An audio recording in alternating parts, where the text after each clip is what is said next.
December 15, Armenian-Azerbaijan border. Moses village's defensive front.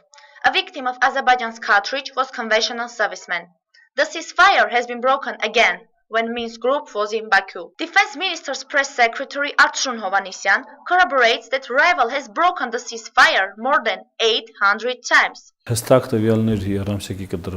We haven't concluded yet the definite information about trimester, but one thing is clear, that comparing with the same time a year ago, there is some growth.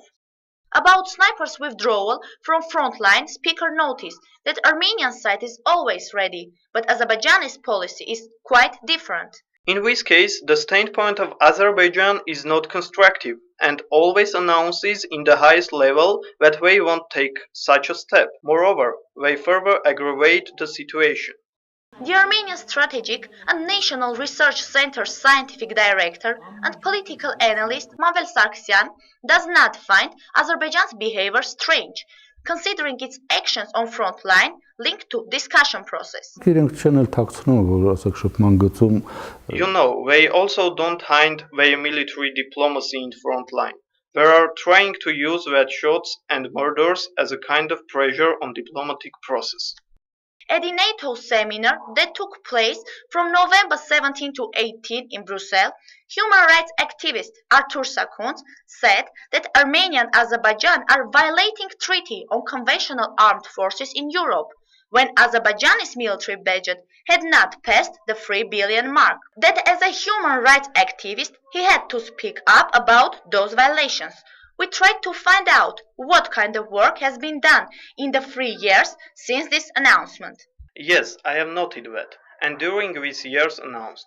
That question for me is organic. It has a visual importance as a person living in the region, Republic Armenia citizen and peaceful individual. Right now, it does not suit the fake government speakers to present that. I repeat, the arms race is hindering the conflict peaceful resolution. Azerbaijani military propaganda is directed towards inner and outer audience, particularly towards Armenians and its own public. What Azerbaijan does now is psychological, economical, and even legal warfare against Armenia. And it is hard to talk about peaceful resolution, about trust building. After a 2-year break, the presidents of Armenia and Azerbaijan met in Vienna on November 19th with the help of Minsk group leadership. The situation is unchanged, just as the announcements of the co-chairs. This is not the first or the last time the presidents meet. It is not going to change the outcome. These are the rules of the game and we have to make peace with it. The main goal of the Minsk group is to prevent the start of a war. They have been brilliantly achieving that goal in the last 21 years. If the expert thinks the Minsk group is doing its job brilliantly, there are other opinions in the young Armenian public. The most important thing for us is freed Artsakh. I don't think that the enrollment of international organizations is important because I don't see the result of it. Representative of the Armenian side in the negotiations to settle the Nagorno Karabakh conflict is the Republic of Armenia, because during the war, Azerbaijan had been using military operations not only in Artsakh but also in border villages of Armenia's Tavush region. Azerbaijan problem is with Artsakh Republic, but Azerbaijan is showing to the world that it has problem with Armenia. Azerbaijan is presenting Armenia as an aggressor.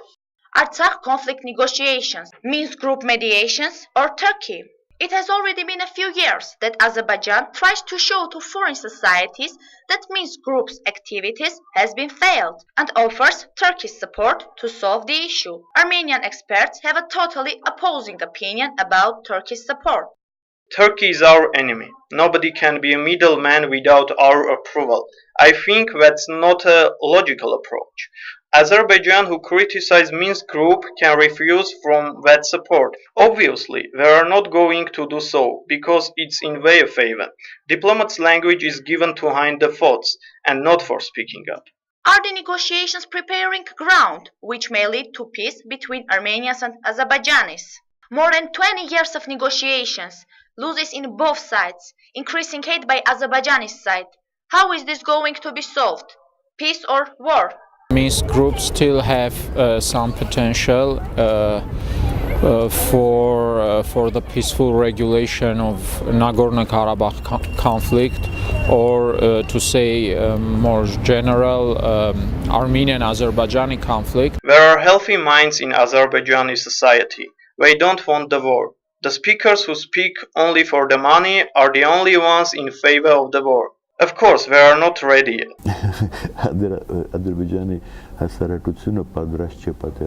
Azerbaijan is not ready for the war. If there is no war, it means we have peace. But I am going to look at this in a different way. Is Azerbaijan ready to stop hating Armenian nation? I would say no, and the war is not ready too.